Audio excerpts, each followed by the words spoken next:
tout à fait. Et je pense que mayuñu leen dara. waaw mayuñu leen dara Pape Alsane tey ndam lu am solo la Sénégal amaat tey muy 3e victoire am ci compétition bi. yi nag muy lu bees. Ouais, historique, c'est jamais arrivé. C'est la première fois que le Sénégal fait carton plein en phase de poule de Coupe d'Afrique des Nations. Maintenant, moi, ma lecture, c'est qu'après, ils vont me dire si j'ai raison ou pas. J'ai l'impression que même le faux rythme en première mi-temps, parce qu'il n'y avait pas d'intensité, c'était voulu. Dalen Bougon, parce qu'on était, voilà, on voulait les laisser un peu, voilà, courir, casser le rythme, parce que peut-être que le rythme, ça n'allait pas forcément nous arranger. Nous, on avait mis nos titulaires. Et il ne fallait pas que le match soit trop intense, parce que nous, après, il y a les 8e de finale. Donc je pense que c'était voulu, à mon intensité. Vraiment, en première mi-temps, il n'y avait pas d'occasion, il n'y avait pas de tir cadré, mais c'était calculé, parce qu'après, en deuxième mi-temps, ils voulaient mettre le pied sur l'accélérateur. On a marqué à des moments clés, sur coup de pied arrêté. Abdoulaye Seck, franchement, énorme. Hein. Vraiment, on a... Lui... Tenté 3-4 fois, nous avons mais oui, non, mais lui, c'est vraiment... Coup de pied arrêté, c'est presque une arme fatale. Hein, parce que même sous Dougoulé, il prend tous les ballons. Ouais. Il prend tous les ballons. Donc, attention, ça peut faire bousculer la hiérarchie à côté de Kalidou Koulibaly. C'est ça. Ensuite, voilà, et puis on a marqué ensuite deuxième mi-temps. Par contre, ça aussi, j'ai l'impression que c'était calculé. Ils vont, après le but, ils allaient sortir. Tout à fait. On les a un peu aspirés, deuxième mi-temps, contre-attaque d'école. Iliman Ndiaye clinique, mais vraiment clinique. Parce Sadio Mané aussi. Sadio Mané, Gana Gueye, la récupération de Gana Gueye, tout était vraiment bien fait sur cette action-là. Ensuite, le seul arrêt qu'il a eu à faire, Edouard Mendy. Vraiment, c'est un arrêt de grand gardien. Parce qu'il n'avait que ça à faire, presque. On dirait qu'il est devenu que pour ça. Il a fait ça au bon moment. Ça a même encore plus découragé les Guinéens. Et voilà, on assure une 3e victoire. Un seul but pris en 3 matchs. C'est de bon augure pour la suite. Et 8 buts marqués, ouais. On est la 2e meilleure attaque pour le moment, derrière la Guinée équatoriale. Tout à fait. Ndofène, tey jii jàngat bi lan la tey Sénégal. Content féliciter ñëpp d'abord. Dans un premier temps, Aliou Cissé, parce que il a fait di Aliou Cissé. Gis nga changement yi mu def. Changement yi ñàkk pexe la. Indi na Ablaye Seck parce que Niakhaté a touché. Abdou Diallo dafa am carton. Mu indi ko. Milieu de terrain. Lamine Camara était un peu touché. Mu génne ko. Indi Nampalys. Ak carton bi mu jotoon a am mu bañ mu anaat benn. Trois attaquants yi départ loo ñoom ñaar la départ loo. Parce qu'on parle d'équipe. Et boo xësee ba téye sa équipe bul indi révolution ci biir équipe bi man gëm naa ni Aliou du def loolu parce que bien que 4-3-3 la def tey mais du amul révolution en première période on a déroulé on a joué dañu football ndànk am nañ fa occasion parce que balu Sadio bi day dugg dans n'importe quel terrain Sadio il prend son temps ajusté ko bu baax sinon Ismaïla ak Abdou Diallo ñi ngi laajte ñoom lay passé rek ñu dem dugali ñu ñëw deuxième période li arrivé ak Seck Ablaye Seck en fait boo seetee match bi da nga xam ni mën na bañ a ñàkk mën na am parce que mbëkk na ko première fois mbëkk na ko deuxième mbëkk ko troisième fois bal bi il faut louer aussi le bon pied de Crépin. Tout à fait. Parce que Crépin, fi mu def bal bi goal bi mënut a génn xam nga les défenseurs ils ont le ballon en face. diggante goal bi ak défense bi la ko def. foofu la ko def te foofu mooy espace bi baax nga xam ni waaj bu ko fa fekkee il n'a pas besoin de contrôler. Il suffit de mettre la tête et Ablaye mën na ko boo fàttali ko seen match ak Paris Saint-Germain ñaari balu mbëkk la dugal donc mën na ko te arme fatale la. bal arrêté boo seetee. Équipe yi nga xam ni mën nañ koo défendre dañ leen di wàññi ci baaraam. Tout à fait. looloo tax ma yaakaar ni gis nga bii. daf ko mbëkk def na ko à 3 reprises avant muy def na ko ñetti yoon. ñeenteel bi dugg na.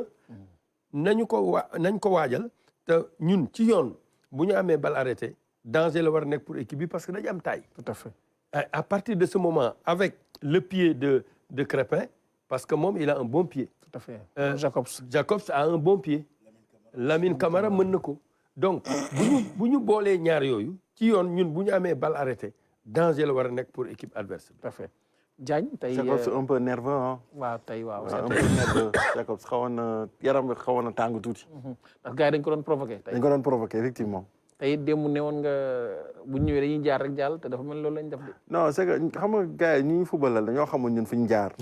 xam nga dañoo xamul fi ñu jaar en fait. am na ku ko doon wax si benn son su dib la am na fi ma jaar ku fa jaar. xuma la da ngay takk ban mais dañ lay jaawal ak ban bi.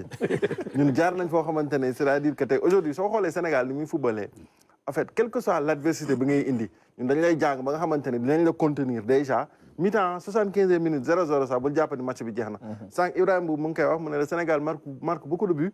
dans le temps additionnel am nga genre équipe yooyu sooy football ak ñoom tey da nga war a jaaxle parce que tey ñun premier mi-temps indi nañ Sadio ak Ismaïla Sarr ñoom rek ay danger nañ Sadio man j'aime bien nag comment il joue maintenant. gestion bi muy def non il joue pour man c'est libéré. voilà il joue libéré c'est-à-dire que même su fekkee ni en fin de temps parfois dina rater yenn occasions yi mais. Tourou Sadio Mané rek menace la pour adversaire kon kooku mënoo kaa teg ba maintenant à côté de cela le gars il peut se permettre tey contrôler bal bi daanu jugaat wala mais suñu concentré wu énergie si moom à côté tu as Ismaïla Sarr am na loo xamante tamit dafa jar a bàyyi xel mooy suñu banc bi tey match bi dal na foo xamante ne Gana dugg na Kouyaté dugg na Iliman Ndiaye dugg na mais ñooñu c'était am na ku ko wax sànq mu ne en temps normal ñii équipe bu ñu dem Afrique football équipe bu ñu dem Afrique football xoolal Iliman Ndiaye tey bu mu duggee il s'est libéré moom biom boobu noonu su nekkoon Marseille gars yi teg nañ ko pression moom raté ko yéen tamit seen club boobu baan kenn xamul lan la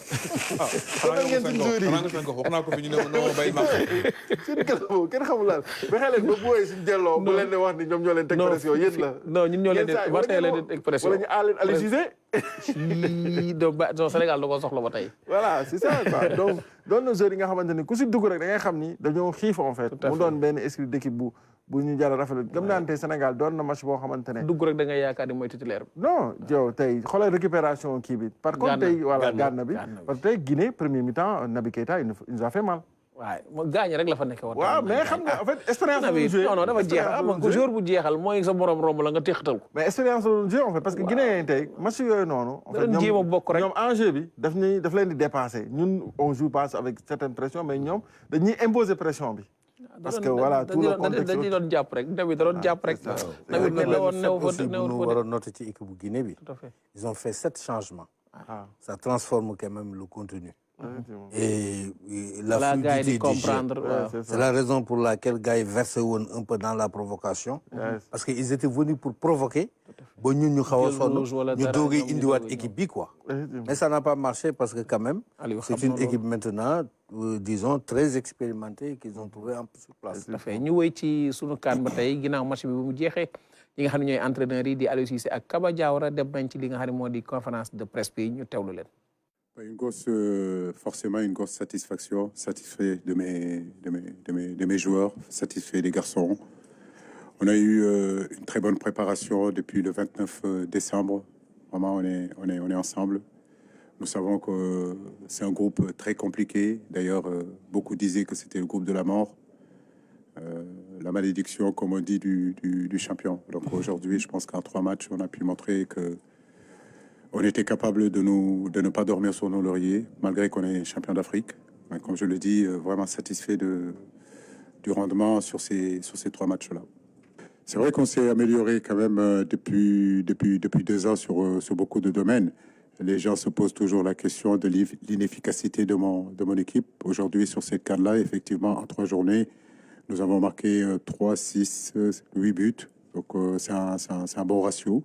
C'est parce qu'aussi, on a un jeu qui nous permet aujourd'hui de mettre en valeur aussi nos milieux de terrain, de mettre en valeur nos attaquants. Avant, c'était plus sur des individualités, mais je crois qu'aujourd'hui, c'est beaucoup plus sur le collectif que cette équipe-là a été conçue, cette équipe-là a été pensée. Et aujourd'hui, avoir marqué 8 buts en 3 journées, c'est vraiment une grosse satisfaction pour nous. Maintenant, comme je dis, ce sont des matchs de poule. Il va falloir récupérer. On a 5 jours devant nous pour préparer encore les 8e de finale, mais je suis très satisfait de ça. Félicitations déjà. Merci. C'est juste pour demander, est-ce que vous avez des nouvelles de Pape Gueye? Il est sorti sur blessure. Est-ce que c'est grave? Est-ce que vous avez une idée en tout cas de ce qui se passe pour lui? Non, il a ressenti une petite douleur au niveau du mollet. On a décidé de le sortir pour ne pas prendre de risques avec lui. Mais je pense que d'ici demain, on saura exactement ce qu'il en est. J'espère vraiment qu'il n'y a rien de grave. C'était un match avec beaucoup d'intensité. Et c'était un derby, donc ça a un peu chauffé. Il y avait un peu de nervosité, alors qu'on était tous les deux qualifiés. Donc bon, c'est un petit peu dommage pour l'image, mais après, clair est de constater que ben voilà, ils nous ont battus, ils ont marqué 2 buts. On a bien appris ce soir, et voilà. En fait, le premier but, on prend un coup de pied arrêté. Ils ont été malins, ils ont joué vite, ils nous ont eu. Et puis après, le deuxième but, il est un peu anecdotique parce qu'on pousse pour faire le 1 partout. Et on prend ce but. Et à ce rythme-là, on aurait même pu en prendre un 3e. Donc, voilà, c'est vraiment dommage parce qu'on voulait gagner ce match. Et voilà, maintenant, il faut se tourner vers le 8e de finale. Comment on se sent après avoir été désigné homme de match? Ouais, tout d'abord, je vais remercier le bon Dieu de m'avoir aidé de jouer un bon match, d'avoir marqué mon premier but pour la CAN. Je suis très content. Et désigné homme du match, ça fait du bien pour moi. On savait déjà que la CAN, ça ne va pas être facile pour nous. Donc, on avait des objectifs à atteindre. Et pour moi, nos objectifs à atteindre pour gagner nos 3 matchs. Et ça reste pour moi, comme on avait dit, ça reste encore 4 matchs. Donc, on va rester humble et garder les pieds sur terre et continuer à travailler, Inch'Allah.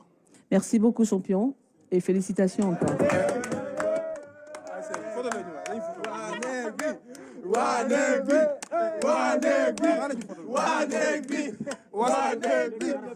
Ana waa Sénégal photo la ñu waay.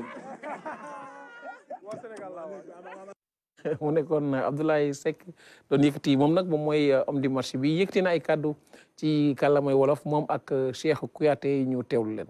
ñu lan moo nekkoon suñu objectif xam nañ ni carrément cette finale la léegi passé nañ benn am na benn match bii di ñëw léegi match boobu dinañ ko préparer mais instant bi mooy lu gën a important mooy ñu récupérer bu baax a baax waaye après waajal match boobu quoi parce que xam na ne amul benn match bu yomb léegi xam nañ aussi ça sera pas pareil doon nga toog la aussi incha allah dinañ ko waajal bu baax quoi parce que boo xoolee groupe bi dañu xiif ils ont faim et xam nañ bu baax a baax a baax bu ñu bëggee egg si kaw a kaw a kaw a kaw dara du yomb. d'abord damay sant yàlla bu baax bon ba ma joué match bi si jàmm yàlla def ma dugal yàlla def ñu gagné donc dama koy jaajëfal bu baax si li ma defal tey waaw. équipe bi gagné na 3 matchs 3 victoires baax na pour moral bi. waaw mais loolu moo nekkoon suñu objectif ba ñu ñëw si CAN bi dañu ne woon dañuy jël match par match yàlla def na gagné nañ suñu 3 matchs yëpp dañuy fexe noppalu xool nañu préparé suñu yeneen match incha allahu rabi. match bi metti woon na c'était très physique. waaw xamoon nañ du doon match bu yomb parce que coach bi waxoon na ko depuis le début xamoon nañ match bi du doon match bu yomb donc xamoon nañu Guinée dañuy engagé wu donc ba ñëwee tamit bàyyiwuñ dara ak ñoom ñun tamit dañoo engagé wu comme ñoom donc mais bu ma fàttee l'homme du match bi maa ngi koy may sama jabar dégg nga l'Inter.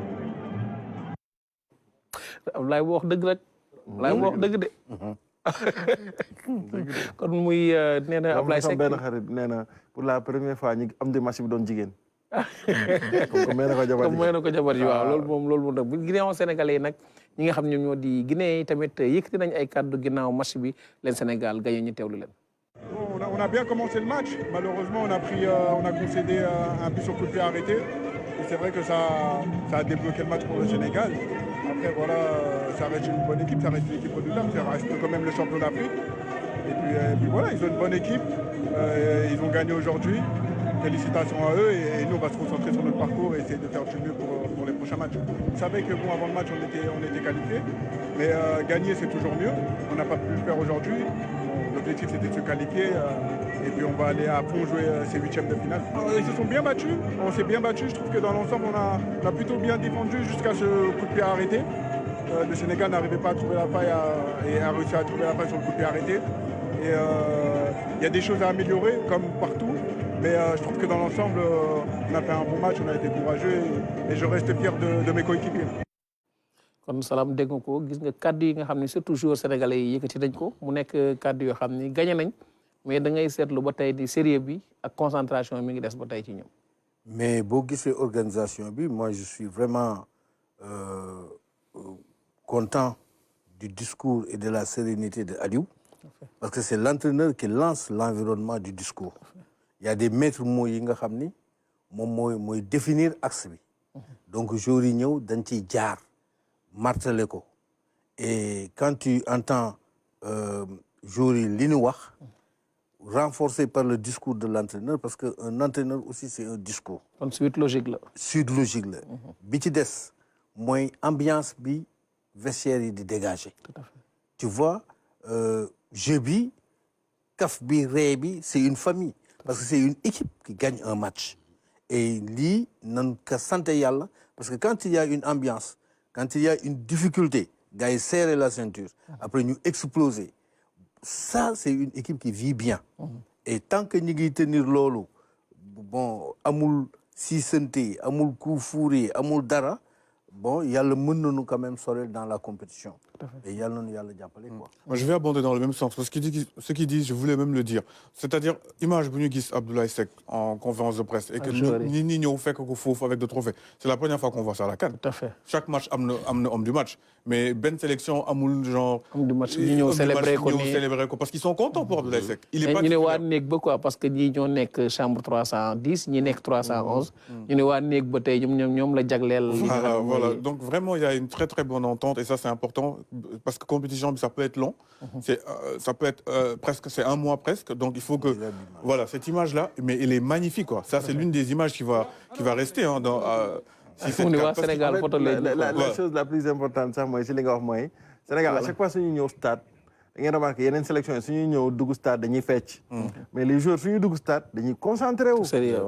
même voilà dañuy yeneen sélection yëpp ah que ce soit Cameroun Angola. ñun ñëpp dañuy fecc suñuy dugg stade mais les joueurs ils sont concentrés. Après le match nag ils sont libérés. La solidarité c'est sur la pelouse et après le match. même ngay sentir ni que exactement même après le match sax suñuy dellu seen hôtel.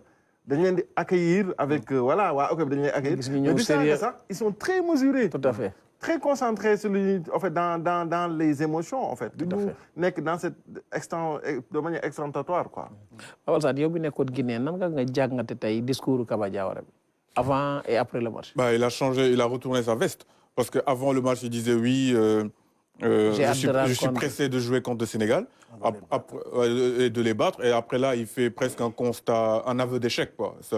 Tactiquement, il n'avait pas trouvé de solution. La Guinée était attentiste, minimaliste même, j'ai envie de dire. Il n'a rien proposé. Attendre, essayer d'avoir une occasion de la mettre au fond. Ils n'ont pas eu d'occasion. Leur premier tir cadré, c'était qu'à la 92e, 93e minute. Donc vraiment, Kaba Diawara est très décrié, attention, il faut le savoir. Il est très décrié du côté de la Guinée. Il ne fait pas l'unanimité parce qu'on trouve que ce n'est pas forcément l'homme qu'il faut. Il ne fait pas progresser l'équipe. Son bilan est négatif. Donc, je trouve que... Il est allé chercher Fousseini à ses côtés. Voilà, Fousseini Diawara. Attention, qui est un Malien. Qui est Malien, surtout que l'adjoint qui était là et qui a démissionné, c'était presque lui qui dirigeait les séances. Charlie Pakile, c'était lui qui dirigeait les séances. Kaba Diawara, il est plus là comme manager. D'ailleurs, c'était son rôle hein, au sein de la sélection, avant que, bien sûr, parce que c'était l'adjoint de Paul Put. Après, non, et de Didier Six plutôt. Didier Six, qui est parti après, juste avant la CAN. Donc voilà, je pense que les Guinéens aujourd'hui, d'ailleurs, moi j'ai eu quelques échos, c'était très calme. Hein, c'était le calme plat. À 19h, tout le monde, voilà, parce qu'ils mettaient un point d'honneur à gagner. Non, je pense qu'il y a il faut noter aussi une part d'humilité quand même du discours. Parce qu'il a dit à un moment donné, après l'aveu d'échec, que vraiment on a appris aujourd'hui. Et c'est important. Mais fallait Sénégal ba gagné ko ba jël paie ba mujjé ci 3e place bi lolou tamit waaw il faut apprendre avant. Tout à fait. La défaite, il faut éviter la défaite. Il faut pas l'expliquer. C'est-à-dire lolou ñepp mën nañ ko. ñu gagné la nga naan bu kii dóoroon bal bi fii ak bu ko kii taakale woon loolu ñëpp ko mën rôle entraîneur mooy na ngay fexe ba yow nga moytu défaite bi man xam nga waxoon naa leen ni li muy wax gëmu ko et puis dem ca làmb ja di bàkku loolu mbër waada du ko def parce que dama ne da ngay jox ki nga xam ni moom ngay war a jonganteel da nga koy jox cëram respect mais yow da ngay wóolu li ngay def man li ma jàpp mooy Sénégal xam nga maa ngi lay wax ni nous on a construit une bête féroce. Tout à fait. C'est-à-dire li nga xam ni yëpp dafa ëmb football Sénégal daf ciy jaar solidarité bi ngay gis nii tout à fait. la muy maye mooy bu jafe-jafe amee ku ne solidarité boobu day tax ñu mën a jàppante xam nga benn waaye mës na ma wax ne boo àndeek nit ngeen bokk école wala ngeen bokk dem guerre wala ngeen bokk lël loolu dafay am lu muy def ci yëg-yëg bi ngay am waaw day am ku ne day yéene moroomam jàmm te xaritoo boobu ci terrain bi dafay am solo xam nga ñoo ngi wax ne effectivement ñu ngi ñu doon provoqué on a répondu à la provocation alors que ñun li ñu waroon def suñu bopp mooy ñun am nañu moyen yoo xam ni mën na tax ba fu ñu mënti jaar ñu gañe leen muy yéex ak mu gaaw danañ leen gañe solidarité boobu dafa feeñ ci terrain bi parce que immédiatement ñoom ñëpp ku ci nekk ñëw nga di indil keneen ki li nga xam ni yaa ngi ko jàpp waaye wóor na ma wóor a yàlla ni conditions yi ñu préparé ñoom xam nga maa ngi lay wax ne man gëmuma yow amoo fédération yéen nga am problème yi entraînement di xuloo ci seen biir ñun ñu nekk booloo daal di waxaat ne ànd wutiwaat ndam ji bëgg a ñëw jaar li ñu war a def ci waajtaay yëpp xam nga mi ngi koy wax ci waajtaay bi mu ne dañu nekk ensemble jamono sangam ba jamono sangam di def waajtaay bi man ma def waajtaay bu baax yow dafa waajtaay bu baax nga ñëw gañe ma loolu gëw ma ko tout à fait ñu wëy ba tey ci sunu kaan daal di ànd ak yi nga xam ne ñooy suñu partenaires yi ci page publicitaire bi. Vis ta passion avec ferveur.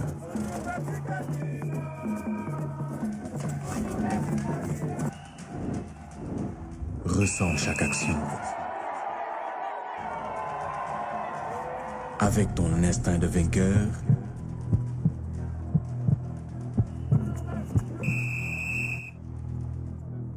vibre de bonheur avec Sunubet. Sunubet, premier site de paris en ligne 100% sénégalais. Sunubet, Sunuyef. Jouer reste un plaisir. Jeu interdit au moins 18 ans.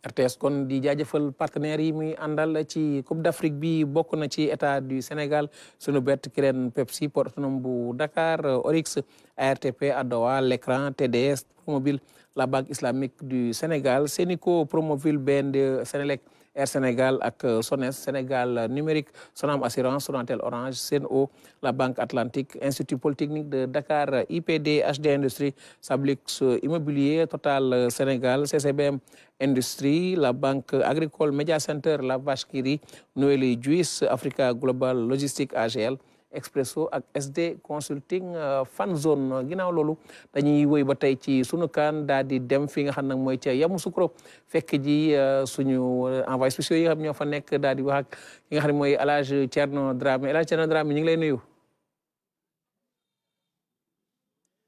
maa ngi lay fay Abdoul Aziz Ban.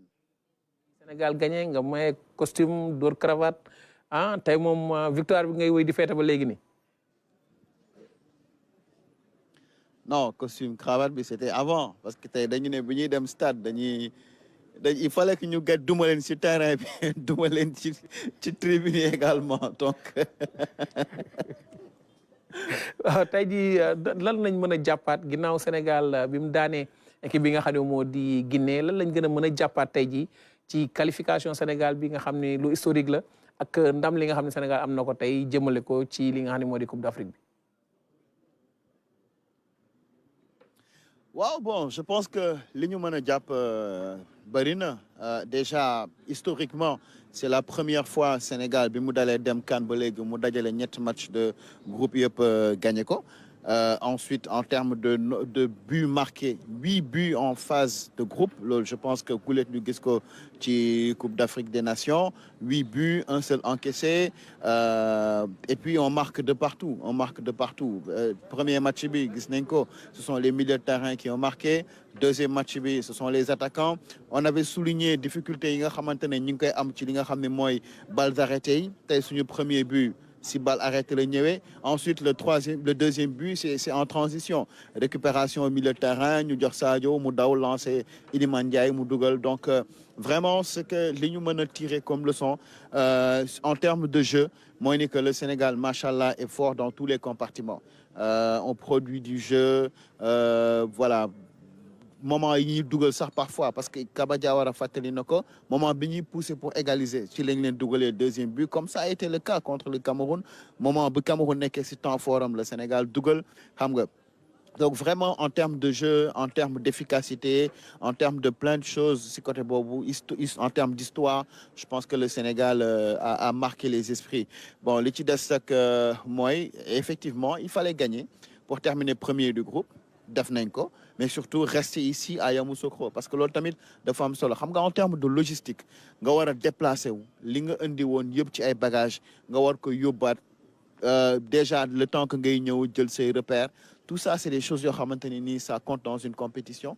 Je pense qu'aujourd'hui, am possibilité, Togat fi, ci Yamoussoukro, de quitter l'hôtel, de déplacer logistique. Donc, l'Olrex, c'est quelque chose de très positif. Donc, vraiment, ça a été un beau match, une belle victoire. Et je pense que le Sénégal, le Sénégal tenir un rang et a rendu tout le monde humble, finalement, parce qu'à l'heure ben instant, on disait que c'était le groupe de la mort. Oui, sur le papier, avant la compétition, c'était le groupe de la mort, mais le Sénégal a dominé tout le monde. Maintenant aussi, il le dit, il l'a répété, Ablaye Seck Warnoko, en zone mixte, restez humble, restez humble, restez humble, pour ne pas trop se prendre la tête, ne pas, comme on dit en français, choper le melon, parce que là, à partir d'aujourd'hui, c'est une autre compétition qui démarre.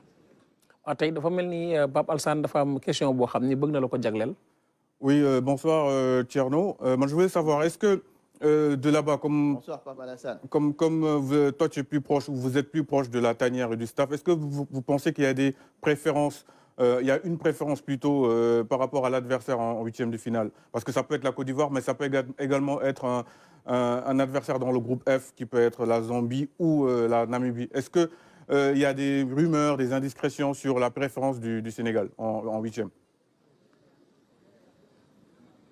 Alors, c'est vrai qu'on n'a pas posé la question. C'est vrai, on aurait dû à Aliou ou aux joueurs en zone mixte. Mais bon, ça, avec l'euphorie de la victoire, tout ça, d'autant plus qu'on ne sait pas encore qui va-t-on rencontrer. Maintenant, moi, connaissant Aliou, ce n'est pas ça qui l'intéresse. Il va croiser qui? Est-ce qu'il va croiser un grand, un petit? En général, lui, ce qu'il a l'habitude de dire, c'est que quel que soit l'adversaire, il faut le battre pour avancer. Et je pense que dans l'esprit des Sénégalais, c'est ça. On sait tous que pour gagner un trophée, il faut battre tout le monde. Alors tout le monde, c'est les meilleurs comme les moins bons, les petits comme les grands. Donc il n'y a pas de choix d'adversaire. Tout à l'heure, avec des confrères, je discutais en disant, moi, je crains une équipe dans cette compétition. Il m'a demandé qui, je lui ai dit le Sénégal. Parce que en termes de jeu, si on regarde bien ce qui se passe depuis le début de la compétition, je ne vois pas une équipe qui a produit un meilleur jeu que celui produit par le Sénégal. Maintenant, après, la CAN a ses incertitudes, mais dans les équipes aussi, parfois, il peut y avoir, comme on dit, un manque d'humilité. On peut se voir très beau, trop beau, finalement, et chuter devant un adversaire beaucoup plus faible. Regardez ce qui s'est passé entre l'Algérie et la Mauritanie. Mais je pense que c'est une question qu'on va peut-être poser demain, après la séance, ou lors des prochains entretiens avec les membres de l'équipe. Mais je vous assure que connaissant cette équipe-là, Aliou ne se pose pas ce genre de questions. Lui, ce qui l'intéresse, c'est que son équipe soit bonne, soit performante et fasse ce qu'il faut pour gagner les matchs. balaa ñu lay bàyyi sànq yàgg Ibrahima yéen a ngi koy wax ci commentaire bi ne Sénégal dafa ba bi match bi jeex sax temps yi dafa jël match bi jeex sax muy dugal ay but tey loolu ban jàngat nga ci mën a jëlee pour tey équipe bii nga xam ne mooy bu Sénégal nga xam ni mënoo koo xaar ci benn fànn ndaxte boo nee damay xaar premier mi-temps ma def bloc bas mu ñëw xaar la deuxième mi-temps génn feneen kon tey ji gis nañ benn xar kanam boo xam ni Sénégal indi na ko ci match bi diggam ak Guinée. Ouais, je pense que man dama jàpp ni expérience lu bëri de si jouer parce que xam nga groupe bi am na si bëri na si ay joueurs yoo xam ne xëy na am na 10 yoo xam ne guleet ñu jouer CAN mais li ci des yëpp joué nañu 2 3 4 jàpp 5 Coupe d'Afrique des Nations te match Coupe d'Afrique des Nations surtout phase championnat bi maanaam phase de groupe bi dafa laaj gestion dafa laaj intelligence te li la koy firndeel mooy Sadio Mané c'est la figure de proue de l'équipe du Sénégal. Comment lui il gère ses matchs? Il ne se donne pas à fond. Day gère, parfois il disparaît. Am na benn moment maa ngi naan Sadio qu'on a peu vu dans la seconde période et effectivement c'était le cas, mais il lui a fallu une ou deux occasions mu def la différence. Et je pense que Sénégal tey noonu lay jouer day gérer ay temps fort même su dugalul au moins dina fexe ba adversaire bi du ko mën a contrer wala du am ay possibilités bu tollee si temps faible am mu gérer ko aussi bañ a encaisser benn but. Mais surtout, mieux encore, bu tollee ci temps faible, gis nañ ni léegi dans ces temps faibles, le Sénégal parvient à marquer. Maintenant nag bu match bi jeexee, peut-être que yow l'adversaire, soit tu es trop fatigué, soit tu es euphorique parce que contre le Cameroun a forcé en fin de match parce que le Cameroun pensait pouvoir revenir au score. Là aussi, la Guinée a forcé ñu nekk ci seen temps fort. Derrière, on était à la 90e minute, Sénégal double en transition, en contre-attaque, comme je le disais. Donc, je pense que c'est l'expérience qui fait ça. On gère un peu les efforts, on gère la partie, on gère les temps faibles, on gère les temps forts, sans trop se donner, parce que phase de groupe-là, on a besoin de tout le monde. Maintenant, deuxième phase, phase à élimination directe, là, peut-être, ce sera autre chose. Les équipes seront plus vigilantes, plus calculatrices, plus défensives, certainement, face à l'équipe du Sénégal. Et forcément, là aussi, il faudra plus de vigilance. Mais je pense que c'est un point positif quand même, parce que marquer en fin de match, ça veut dire qu'offensivement, on est très fort et qu'on arrive à gérer les efforts, parce qu'en général, avec cette chaleur-là, les équipes terminent sur les rotules, quoi. Et pour le Sénégal, pour l'instant, on voit que ça se passe plutôt bien. Le Sénégal moo gagné moo tax question yi dina xaw a bëri Mamadou Diagne am na bu mu lay jagleel. Sëñ Thier Yakro Dramé ziar naa la.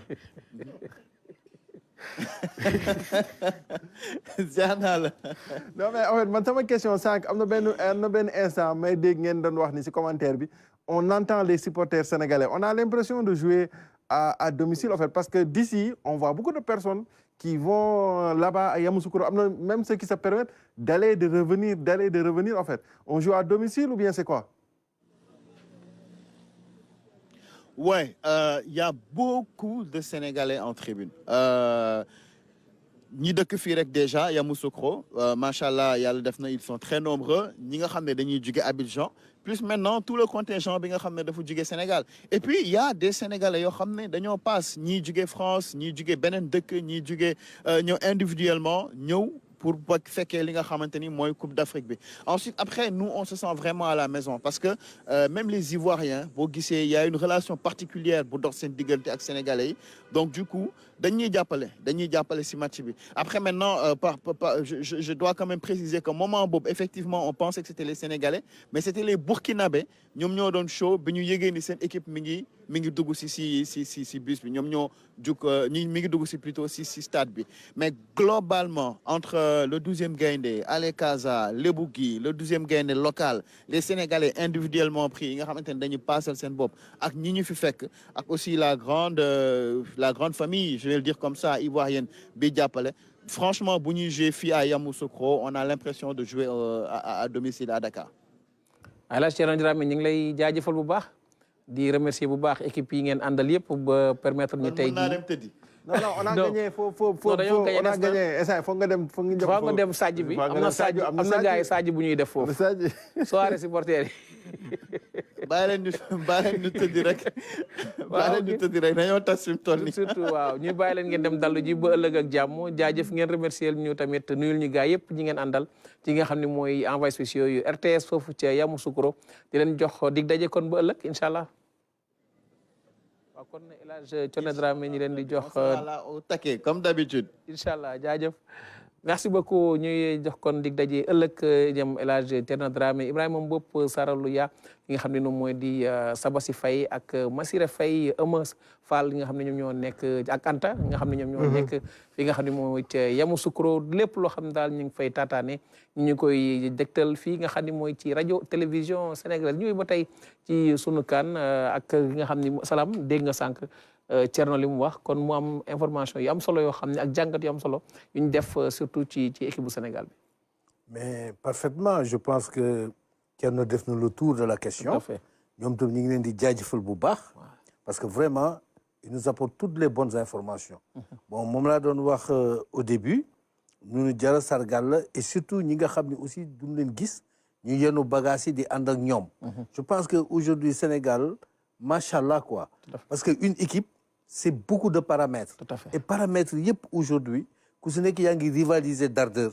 Bon vraiment machallah quoi, y a rien à dire et puis yal na yàlla suturaal daal. Tout à fait. Voilà. Alors ni ngi seetaanee match bi sànq Sénégal Guinée ci fan zone bi nga xam ne mi ngi ci corniche bi foofu nag nit ñu bëri teewoon fa ñëw seet si li nga xam ne moo doon match boobu directeur général bu RTS mi ngi fa woon ak ambassadeur bu Guinée ak autorité yu bëri teewoon fa ngir gunge suñu gaynde yi jëm ci ndam li ñu teewlu ko.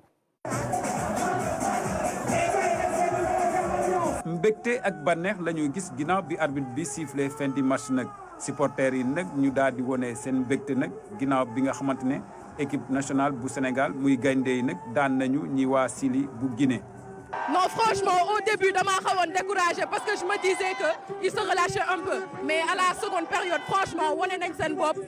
Tchakanam, rythme, plus de concentration. Nous avons des commentaires négatifs. Nous concentrés. Deuxième étoile, il faut que nous ayons deuxième étoile. Ça fait trop plaisir. En plus, je suis du courage, nous allons foncer. Nous allons qui parce que qui dit nous sommes contents bu baax a baax di amaat ndam rek di waxaat Aliou Cissé kontaan nañ bu baax gis nañu tactique yi changement yi moom mooy def différence donc di ko gën a ñaaxaat rek mu gën a farluwaat ci loolu parce que gis nañ importance classement donc el tactico ñu ngi koy ñaanal yàlla wér ñaanal toute l'équipe nationale.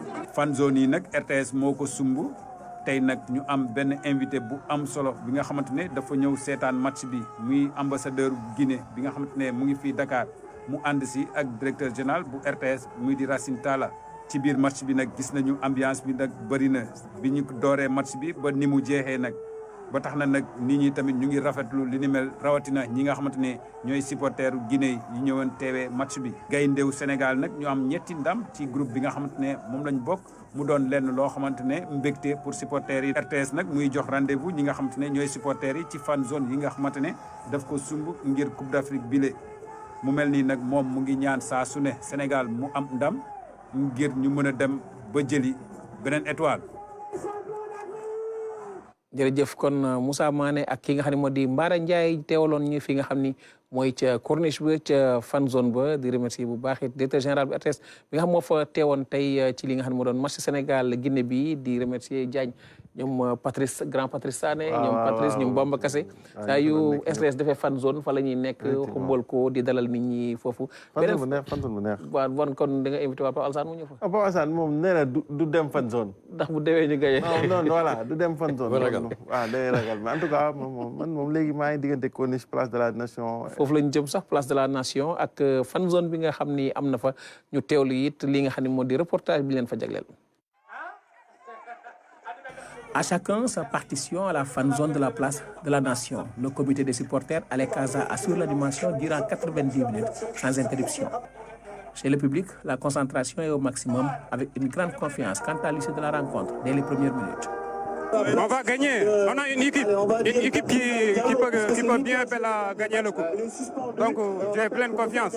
On n'a rien à peur, quoi. Bien sûr, la première partie est assurée. Donc, on a les heures de qualité. Donc, il n'y a pas de choses à associer, quoi. Une première mi-temps stérile qui n'émousse en rien la joie de ce supporter. Mais bon, le Sénégal va sortir quand même. Pour le deuxième mi-temps, j'ai pleine confiance. Il s'improvise, même coach comme d'autres supporters. À l'équipe de Sunukan, il faudra ajouter une autre rubrique, 18 millions d'entraîneurs. Koulibaly fait doucement, quoi. Parce qu'il y a trop d'essais techniques au niveau de Koulibaly. Donc il faut qu'il fasse doucement. Il fait comme Nampalys quand même. Nampalys a bien assuré. Matar Sarr et Crépin doivent sortir. Sabali et Ganagay doivent rentrer, puis on renforce l'attaque et bien jouer.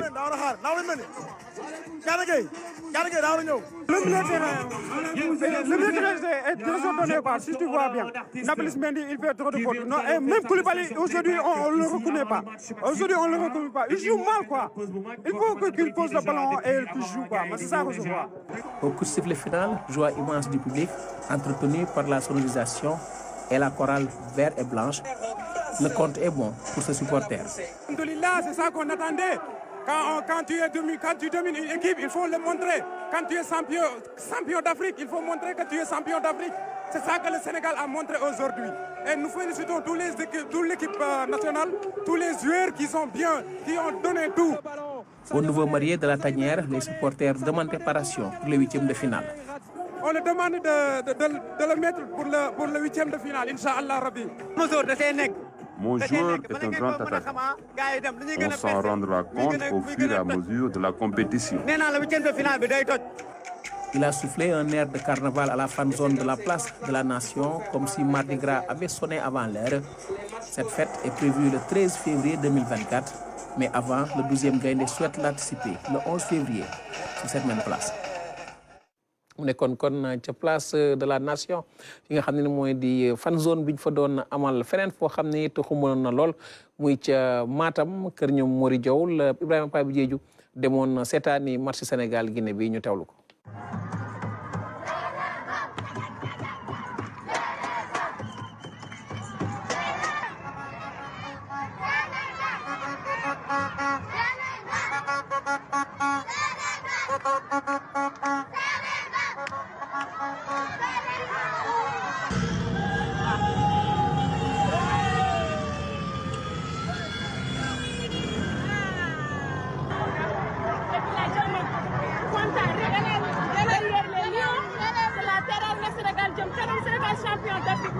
man maa ngi tudd Cédel Diaw match bi xanaa neex dañoo kontaan am mbégte di supporter nag Sénégal ba foofu ñu ngi ni kontaan ñu ñëpp ñu ngi fii ci kër Pape Mori Diaw man bàjjanam laa man ak papam ñoo bokk neeg baay su ma ko ñaanalee yàlla def koy nangu avant match bi di commencé ma ne 2-0 la ñu am maa ngi ko estati sax sama la bi parce que bàjjanam bu set wecc la su ma ko ñaanalee yàlla def koy nangu 2-0. match bi moom match bu neex la quoi vraiment football nañ ci fair play gagné nañ ci fair play ñoo leen mën nag ñun nag ñett laa waxoon nag mais benn bi des na voilà Sadio Mané moo ko raté mais baal naa ko quoi bëree daan ñibbi rek man nag 13e Gaïndé laa ndax dew ma. mbette rek ak contentement bu rëy certes on aurait pu voir Mori Diaw aujourd'hui bëggoon nañ ko gis ci biir terrain bi mu góolul ñu comme que Sénégal match bi amuloon yenn enjeu yi mais tout compte fait quand même on est très content parce que victoire bi ñëw na te kontaan nañu bu baax match bi joueurs yi joué nañu ak ful ak fayda comme d'habitude mais dañu tàmmaloon ñett bal ci dara mais moo tax tey jii nii ku nekk di naan 3-0 mais Cédel quand même moo wax 2-0 te moo ci loolu werante wu ñu xamoon nañ Sénégal day gagné c'est Cédel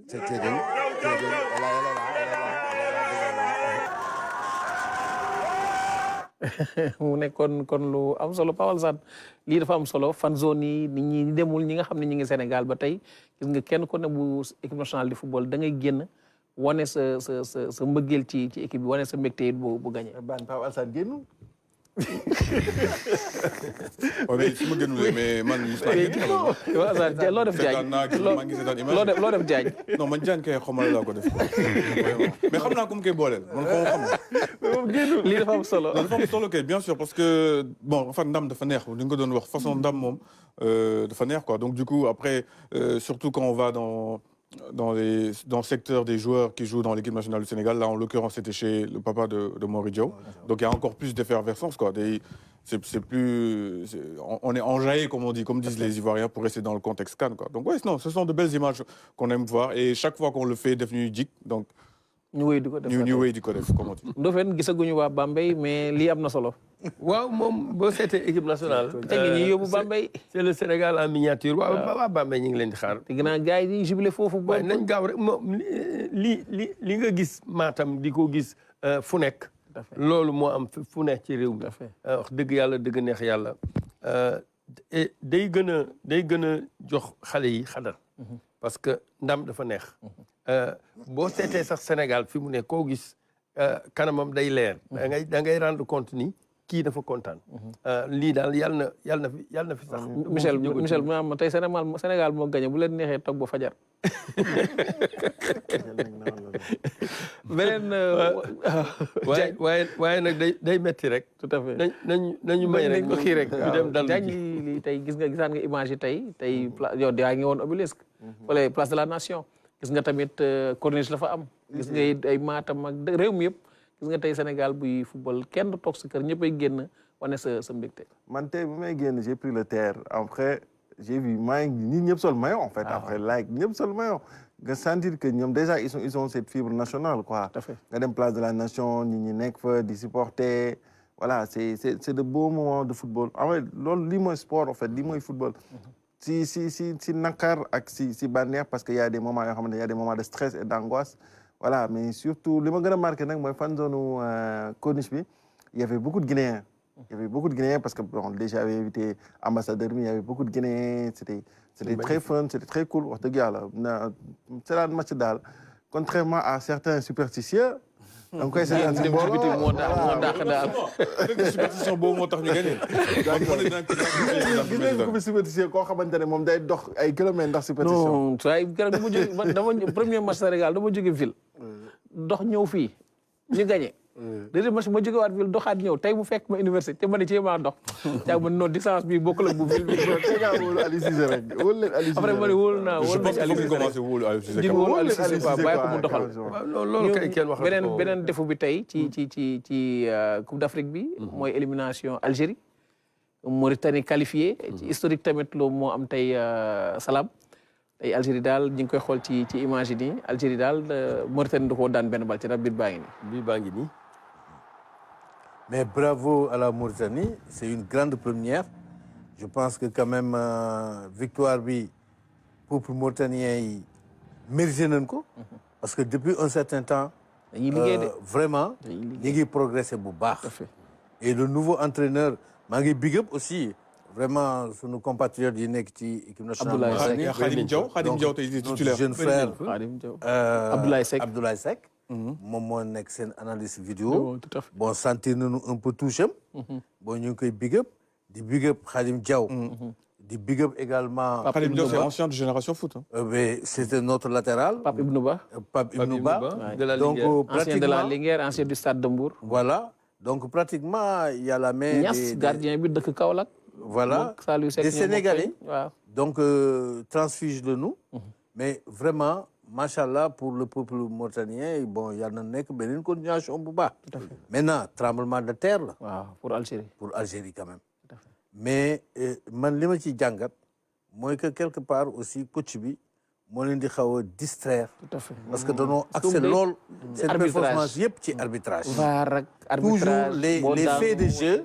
dañ ciy bon la ñuy insister. alors que et puis quelquefois j'ai l'impression que ni dañu ñëw avec benn esprit. de supériorité. Parce que ñoom dafa mel na quelquefois dañuy contester parce que quelque part même bon je traverse que ñoom dañu bëgg démissionner par rapport à la CAN et tout.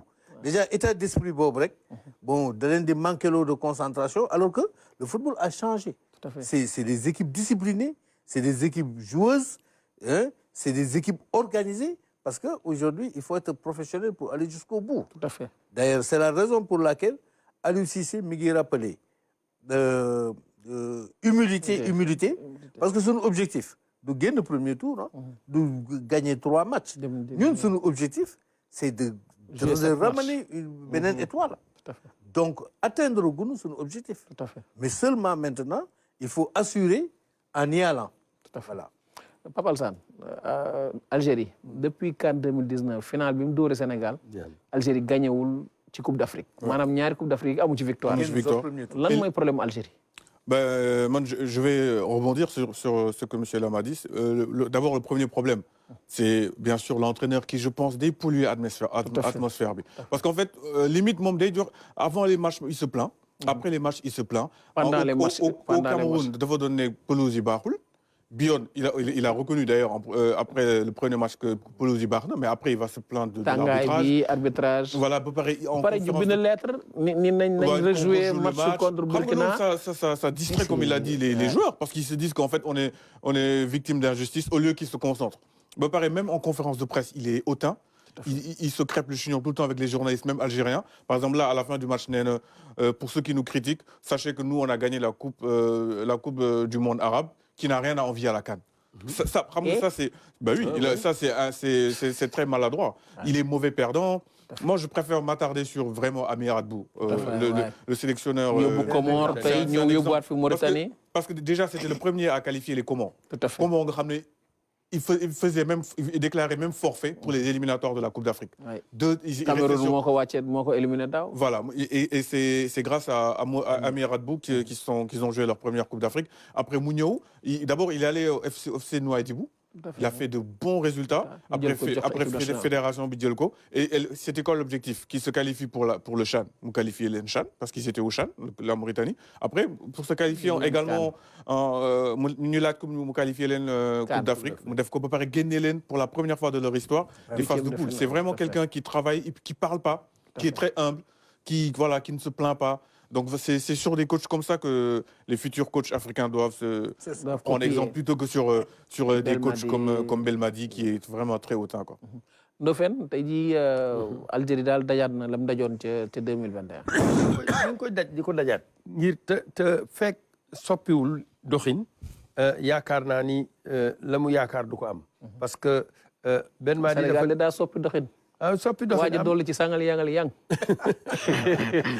soppi doxin dafa am solo. parce que boo ko seetee xam nga dafa am équipe yoo xam ni. dañuy liggéey te noppi. tout à fait. équipe yi ay Guinée équatoriale ñuy wax ay Cap-Vert. ñooñu Mauritanie bii. Mauritanie depuis quelque temps il est vrai que mi ngi liggéey en petite catégorie mais mi ngi greffé tam. ay joueurs yoo xam ni day dem di leen wuti. tout à fait jox leen nationalité. te am na ay Maliens am na ay Guinéens am na ay Sénégalais mais am na tam ay Mauritaniens. tout à fait depuis quelque temps il faut admettre que ñoom ñi ngi progresser même en club ils font des résultats assez substantiels. Algérie nag la mu daan def dañoo jàpp ni loolu doyatul léegi. parce que boo ko seetee dafa am ay tour yoo xam ni ñoom la ñuy aligné. te ni ñu ko waxee ñoom ñëpp mooy Belmadi ni muy coacher équipe yaakaar naa ni bu ko bàyyiwul fi mu ne Algérie pour mu gagné waat dana metti lool parce que moom la vedette c'est lui équipe bi parfaitement moom ci moom la ñu war a rattaché mooy star bi quoi moom mooy star bi premièrement deuxièmement ni ñu ko waxee mooy taluta sax coach ci équipe am. tout à fait joueur am yi taluñu dara parce que moom mu ngi fa nekk di xuloog arbitre yi di xuloog joueurs yi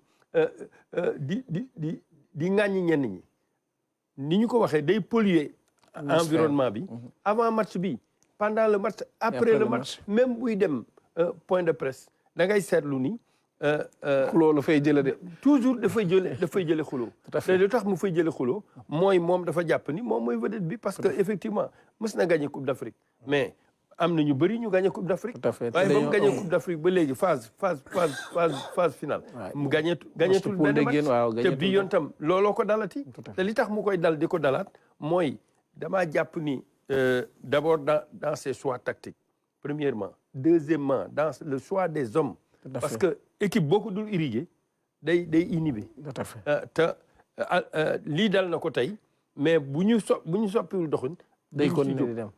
Diagne tey noo waaw bu ko fa fekkee ndaxte tey conférence de presse bi yëpp kañ ngay bàyyi la ko gars yi doon noonu la Diagne tey noo jàngatee defetu Algérie bi ak exploit bi nga xam ni Mauritanie def na ko tey ba qualifié huitième de finale.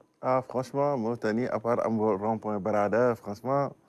mën nañ quoi non mais franchement comme ni ñu ko waxee c'est une équipe boo xamante ne Mauritanie Guinée équatoriale Cap-Vert en fait c'est des équipes en fait quand tu suis le football tu sais que carrément ils sont en sens de progression et ils travaillent toutes les catégories et surtout avec un bon championnat local léegi nag loolu soo ko weesoo nga ñëw Algérie xam nga en fait dans tous les secteurs d'habitude sax la période de l'homme providentiel n'existe plus c'est-à-dire que Belmadi buñ koy kañ dëgg dañ naan waaw il est rigoureux am na sax ñu ne bi moo mën Aliou Cissé mais en fait nit day am défaut ñi ko teqaleel ñëpp ñu ngi c'est ça en fait nit day am défaut quand je dis que nit day am défaut mooy en fait tu peux pas tout le temps avoir raison. Ben Madi da nga koy gis conférence de presse le gars bëggul ku ko wax en fait genre t'as pas raison. loolu mënul nekk en fait man pour man aujourd'hui le mérite du Sénégal c'est de dire que chacun est dans son rôle en fait. Que ce soit chacun est dans son rôle et loolu mooy yoon c'est-à-dire que Aliou Cissé on peut le critiquer coach yi yeneen catégorie ils font le job à quelques exceptions près parce que li ñu 3-0 Mali yi métti na ba tey duñ dem Jeux olympiques loolu franchement métti na ma trop mais quand même ñu gis ni Algérie en fait c'est des prévisibles quoi parce que maa ngi ko fi wax keroog ma leen ne tu peux pas ne pas intégrer de nouveaux joueurs c'est-à-dire Algérie c'est les mêmes joueurs Atal Mahrez, Aïssa Mandi, Bounedjah. En fait, c'est les mêmes joueurs. Bon, ils ont intégré Awar, Oussem Awar, mais ça ne va pas. Ils avaient fait appel à Andy Delors, parce qu'ils ont un problème de neuf quand même. Parce que Bounedjah, c'est lui qui joue titulaire. Non, tu as ce genre de problème. Lorsque tu ne travailles pas, les autres catégories, ou lorsque tu n'as pas assez une certaine homogénéité dans la gestion de ton collectif, en fait. Ça donne ça. Et lorsque tu donnes tous les pouvoirs à un entraîneur, tout à fait. C'est ça le problème. Aujourd'hui, on est arrivé à un point où les supporters, c'est très récent, ont voulu rentrer dans l'hôtel pour en venir au mai avec les dirigeants. C'est très grave parce que pour les Algériens, tu as fait le football en fait. Ouais, surtout.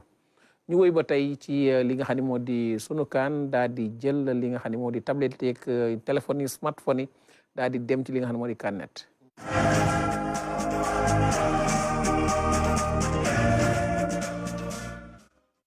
ñu tàmbali kon CANnet Mamadou Diagne ak ki nga xam ne moo di entraîneur Gambie bi mel ni dafa tekki ndombo tànkam. effectivement moom xaarul kenn ne ko demal moom moo demal boppam parce que ginnaaw bi ñu amee défaite ci kaw contre Cameroun match bi 3-2 dafa ci conférence de presse la waxee li ko nakari ñu déglu lu mu wax suñu confrères yi.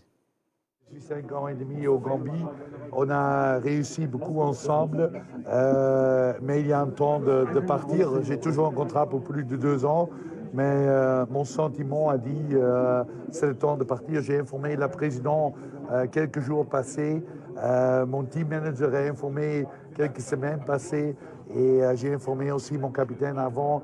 Et avant que j'ai dit aux médias que je vais partir, j'ai informé toute l'équipe. Je vais être toute ma vie gambien. Je suis fier d'être part de ce groupe. C'est 5 ans et demi, le meilleur 5 ans et demi comme moi comme entraîneur. Et c'est peut-être une décision mauvaise, mais c'est une décision et on va voir pour la future comme entraîneur. Et pour moi, Gambie, ça va être toujours dans ma cœur.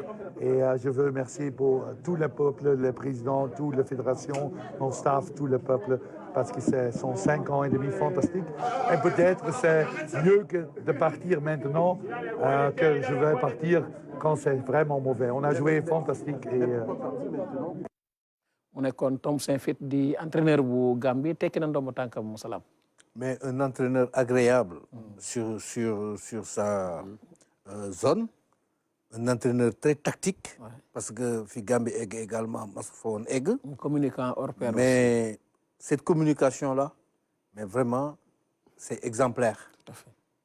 Tu vois le gentleman, tu vois l'homme, parce que aussi, à un moment donné, quel que soit le yalla may, bon, amour réussite.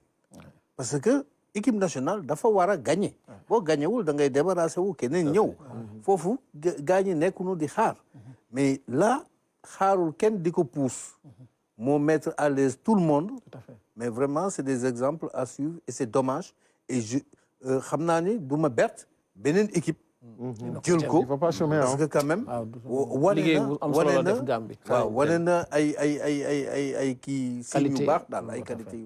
Mais juste, en fait, en plus, il est élégant. Pourquoi? Parce qu'en fait, Mom, il a beaucoup de choses à reprocher à la fédération, mais il ne le fait pas. Il a des excuses. C'est une préparation au Gambie, d'Enko saboté presque. Ils n'ont pas pu faire une bonne préparation. Les primes, enfin, les primes de qualification n'avaient pas été payées. Joueurs refusaient entraînement. Ils ont raté 2 jours d'entraînement. Stade non homologué. Stade non homologué, 2 séances d'entraînement. Il s'est qualifié à l'extérieur. Et malgré ça, il a l'élégance de dire que c'est ma faute. Il aurait pu tout aussi bien dire que c'est le président de la fédération. Boudon Belmadi, qu'on ken nous il faut se dire que c'est un grand monsieur. il faut savoir quitter la table. Tout à fait. Et quitter la table avec en étant gentleman. loolu la wane. loolu laa doon wax ne. bi ñuy waree tase ak Gambie newoon naa la am na loo xam ni gëw ma ko ci football. mooy tolof yi nga xam ni yëpp Gambie am na ko. jaar na ko waaw. ñun yooyu yëpp ñu fexe ba moytu ko mu ñëw di ñu sonal loolu day am loo xam ne da koy faxas ci kii liggéey. ak kii liggéeyul. mais loolu yëpp moom noppi na ko moom nee na moom la day dem yoonam xam nga bu doon keneen dafay toog naan fayuñu ma fayuñu prime jour yi. amuñu terrain bu ñu entraîné. xale yi toog nañu entraîné jël nañu avion bi wàccewaat ñu nangam et cetera loolu lay la. mais buñ la gañee da nga koy nangu rek. te ni mu demee nii affaire gentleman la. te wóor na ma wóor yàlla ni nit ñi teg nañ ko bët. ci liggéeyam d'abord ci discrétion ci modestem ak ni mu génne.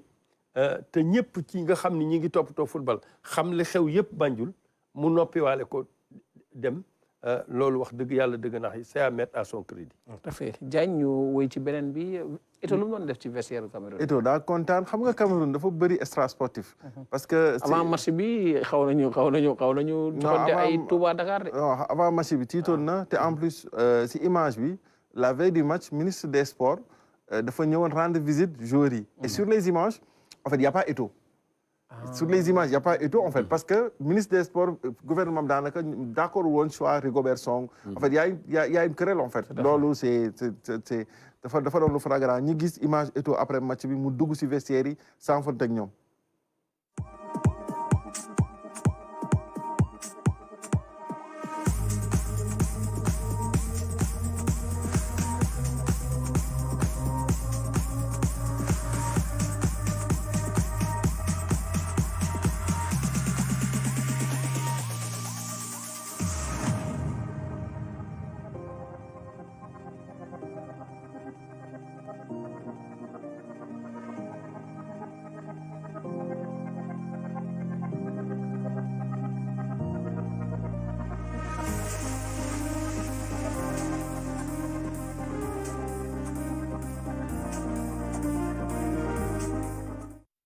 On sent Abdou Aziz Ba ni ma bëgg laaj est-ce que tu as plus de pression en tant que joueur wala en tant que dirigeant.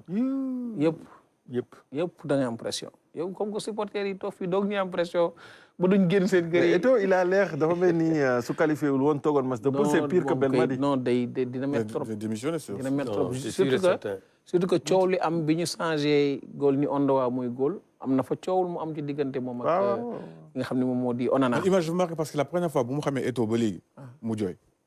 Je ne l'ai jamais vu pleurer, Eto'o. Comme vous gagnez, comme vous perdez. Il a eu des pression. J'ai l'impression qu'il avait poids, parce que c'est un peu lui quand même, Rigobert Song. Mon forcé quand même. Donc c'est pour ça qu'il était peut-être soulagé quoi. Soulagement dëgg lañ fi gis tey. Beneen vidéo bi moo jëm ci fan zone bi ñu amal ci corniche. waaw xam nga dañoo doon joxewaat ay billets tey. non joxe naa billet donc jeu concours bi ñu wax ne ñu doon pronostiqué. sama vidéo TikTok bi ma doon defi keroog am na ñu bëri tey dañoo njëkk a dem place de la nation joxe fa ay lot billet d'avion bi tey joxe nañ ko corniche avec la présidence directeur général moo ko jox gagnant bi nag moom nee na demoon na Côte d'Ivoire donc dafa jouer pour delluwaat Côte d'Ivoire donc ñu xool ko si image yi mu doon image yu donc ku bëgg a participer si jeu concours bi da ngay dem sur les plateformes digitales de la RTS donc c'est gratuit RTS ñëpp a ko moom suñu moomeel la ren déwén après déwén ñëpp a ko moom vive la RTS vive le Sénégal merci le directeur général de la RTS.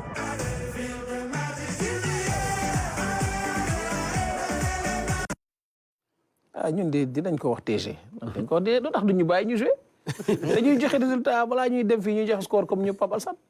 waaw man de wax naa ko ba sonn kaas naa ko ba sonn. dañoo war a bàyyi ñu joué man je pense que DG duñu bàyyi ñu joué mais daf ñuy cëral. kon baax na. nee naa la ñoom suñu gëjee man maa am problème. waaw wax nga dëgg de. suñu gëjee man maa am problème. wax nga dëgg de. vidéo rafet na dafa mel ni sama waajee fa jaarti de. Mamadou Diobass moom nag daa taamu fan zone yi muy dem moom tamit de Diobass daa taamu fan zone yi muy dem de. Diobass 8 heures la ma woo ni ma connais. te day teel a waa RSI ma wax la ko. wax ko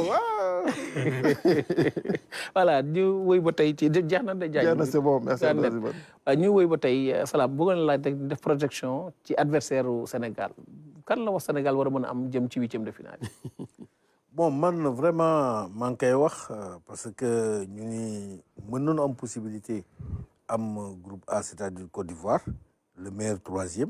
bu calcul yi bu nu si seulement si bu àndee bon je pense beneen bi peut-être groupe F la groupe F Namibie Zambie Tanzanie voilà on dit que bu Maroc defee nii ainsi de suite bon mais man sawaru ma woon jouer Côte d'Ivoire tout à fait parce que buñ ko repêché devant son public il faut que ñu jéem a même bu fekkee doole yemul je pense doole yemul wane seen bopp. waaw ñu jéem a wane seen bopp beneen deuxième défaite encore dina leen plonger waat encore ci lu métti quoi et peut-être dina am séquelles waaw mais quel que soit Alpha je dis ñun suñu équipe amuñu adversaire ku ñëw ñu jël parce que ñun lii objectif à moyen terme la woon vous voyez donc objectif à court terme la woon moo doon génn premier kii bi mais léegi ñu ngi jëm ci objectif à moyen terme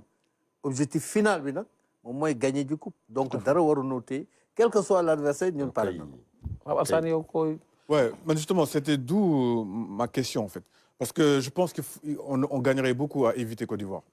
Je pense non sincèrement c'est pas que dama xeeb équipe bi wala dama ragal Côte d'Ivoire mais.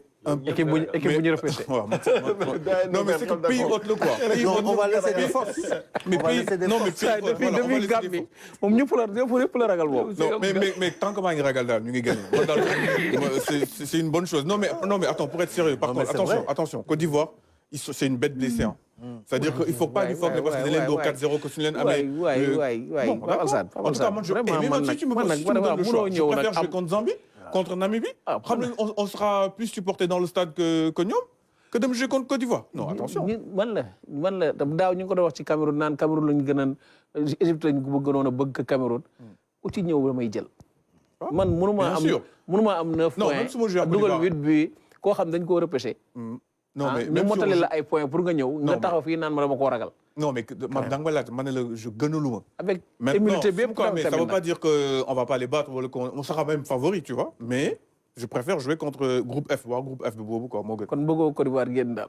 bëgguma mu génn franchement mais yaa ma koy wax la devant da ngay tax Ivoirien yi devant le fait accompli. non mais Ivoirien ñoo la gën a doyal ay saa gis nga nee nañ boo lan mooy njariñu nga génnaat dem dajeeg Sénégal mu jox la si bi loolu piège la. ah baax na bañ yegg ca ndofet. waaw man de Sénégal daal fi mu ne. waaw ku ñëw baax na. waaw man daal loolu laa ñun daal xam nga ku ñuy jox. mooy ki nar a génn rek. ku ñu nar a éliminer nan ñu ko jox ñu éliminer ko.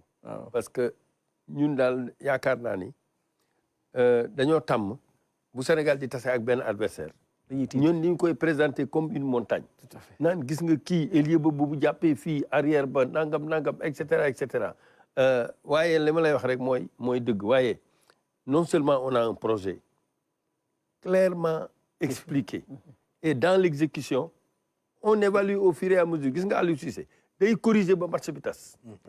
xam nga ñoo ngi wax keroog 1-2 pour un troisième boobu looping boobu di génne di ko génne ci gannaaw. du am parce que. dañoo fàtt couloir bi dama benn centre non c'est-à-dire gis nga équipe nationale du Sénégal fi mu nekk nii lépp mët c'est-à-dire non seulement dañuy wax technique di wax tactique mais dañuy wax affaire environnement et puis suñu joueurs yi léegi suñu joueurs yi ku ci ne xam na boppam xam na moroomam te xam avantage bi ngay am xam sa morom mooy da ngay xam li mu bëgg et à partir de ce moment ku nekk bu fekkee li mu bëgg ñi ngi ko koy defal àndandoo bi day gën a neex. tout à fait ku ñu war a éliminer daal na ñëw rek. Diagne. non man amoo. da nga am Algérie toog na rek alhamdulilah. non honnêtement Algérie toog na franchement sant yàlla quoi sant yàlla maintenant léegi la compétition c'est pépère man moom tranquille yeewu naan café la pain après ça va quoi ku ñëw on gère. tout à fait bañ a def comme Pape Alassane di tiit quoi. non man en fait tu sais man pression ah ban pour man bu ñu gagné. kan bële dafa la ma pression jeex. bu ñu jëlee coupe d'Afrique bi. ban en fait honnêtement les gens ne se rappellent pas on est venu à la dernière CAN avec 16 joueurs. ñi ci des Dakar ndax Covid des Dakar on a fait 3 matchs nuls avec des matchs très difficiles mais man j'ai vu les joueurs ma xool leen ma xam ni en fait ñii xam nañ fu ñu jëm en fait Sénégal c'est une équipe boo xamante ne il joue contre Tanzanie demain. ñu gagné match bi 1-0 les gens critiquent le jeu ñoom ils ont gagné ils avancent. lijjanti wuñu en fait ce que les gens disent en fait. loolu da nga koy seetlu si mentalité attaquant yi les attaquants ils marquent pas ñi dem zone mixte on leur dit tu n'as pas marqué ils disent je travaille pour l'équipe. tout à fait en fait genre mentalité yooyu noonu. quand on collectif là rek tu te dis que en fait ñii ils sont prêts à aller au charbon quoi. tout à fait tu es relax tu es relax. kon sunu kan mi ngi yegsi ci jeexantal bi Salam ñu ngi lay jaajëfal. mais di leen remercier Gaynde Ndiaye di leen wax focus sur l'objectif principal c'est-à-dire c'est d'amener la coupe. Inch'Allah. mais d'amener la coupe également soigner la marche du champion. tout à fait 8e de finale yi nag match la bi nga xam ni à issue certaine. donc faire attention et délivrer le peuple très tôt. tout à fait Alassane. Ouais, merci beaucoup. Mais de rien, à demain, suba heure yi day fekk ñu xam ku ñuy jouer. J'espère que comme lu mu ko man lu mu bëgg daal na nekk Namibie wala Zambie man loolu mais sama souhait comme ça on sera plus sûr de parce qu'il faut que ñu gérer quoi dem ba